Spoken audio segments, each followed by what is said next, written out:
mariage, c'est tout, tu sais. On ne blague pas avec ça. Il est mieux de bien faire les choses que de mal les faire. Amen. Donc, ce que je voudrais ici dire, c'est que la réparation rentre dans vos vies. Que cela intègre vos vies. Réparation. Sachez réparer. Quand vous avez fait du mal à quelqu'un, sachez réparer.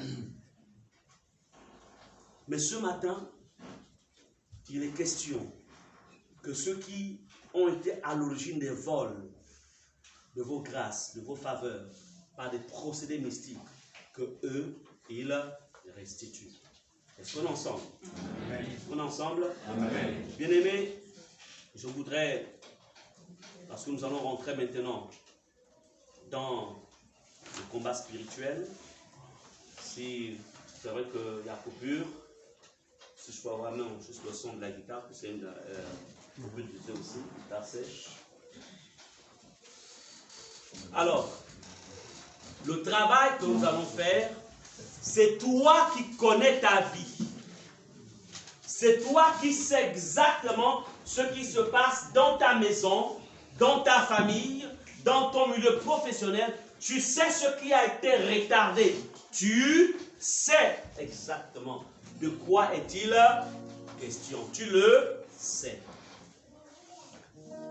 Dans Matthieu 16, verset 19, qui va être notre verset de base, il est dit, je te donnerai les clés du royaume des cieux. Ce que tu autoriseras sur la terre sera autorisé dans les cieux. Et ce que tu interdiras sur la terre sera interdit dans les cieux. Bon, quand vous attendez les cieux là, en fait, dans le monde spirituel, il y a deux niveaux des cieux. Je ne peux pas parler du premier ciel qui est le ciel atmosphérique. Il y a le deuxième ciel. Au deuxième ciel, c'est le quartier général de Satan avec tous ses démons. Et il y a ensuite le troisième ciel où Dieu demeure. Donc, ce que tu diras par exemple aujourd'hui, j'interdis ceci. Le message va jusqu'au troisième ciel. Et du troisième ciel, Dieu libère des anges qui s'arrêtent au deuxième ciel pour commencer à dire, ça là, vous ne touchez plus, restituez. Ça, restituez. Amen. Amen. Donc, en priant, vous devez avoir ça dans l'esprit. On ne combat pas sans savoir exactement où on va. C'est pourquoi les prières que je vais vous faire répéter, on va dire ça comme ça, c'est un peu comme un couloir que j'ouvre. Et vous devez suivre ce couloir. Amen. C'est un couloir. Vous devez avoir foi en ce que vous dites. Amen.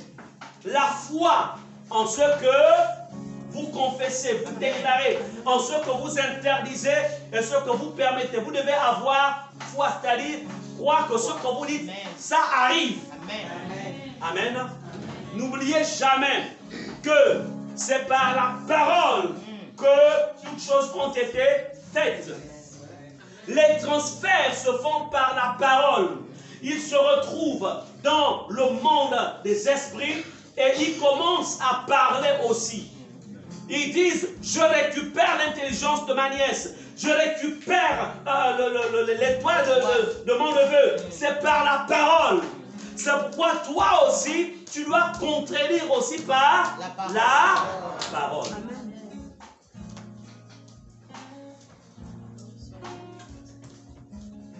Lèvons-nous.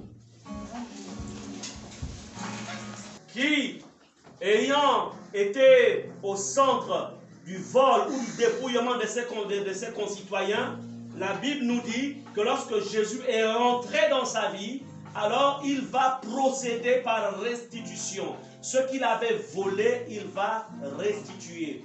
Alors, nous avons pris aussi le texte de Matthieu 16, verset 19.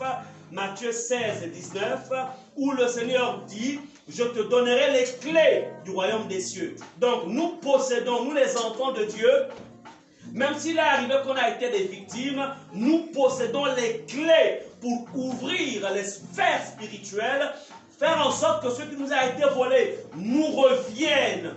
Et de sorte qu'il est dit que ce que nous autoriserons sur la terre sera autorisé dans les cieux, et ce que nous interdirons sur la terre sera interdit dans les cieux. Donc maintenant, de là où vous êtes dans vos maisons, alors vous allez donc aussi vous lever dans la prière. Nous allons maintenant passer à la phase de la restitution. Nous allons ordonner la restitution. La première chose, je voudrais que tous autant que nous sommes, prenez un temps pour revoir vos vies devant le Seigneur. S'il y a des péchés à confesser, dire Seigneur, je te demande pardon, parce qu'il va être question de rentrer dans le monde des ténèbres pour récupérer. Et là, il faut qu'on y entre revêtu de la justice de Dieu. Alléluia. Donc, je laisse le temps ce que chacun demande d'abord pardon au Seigneur pour que le sang de Jésus lave et purifie tout un chacun. Éternel, tu me sondes et tu me connais. Tu me connais.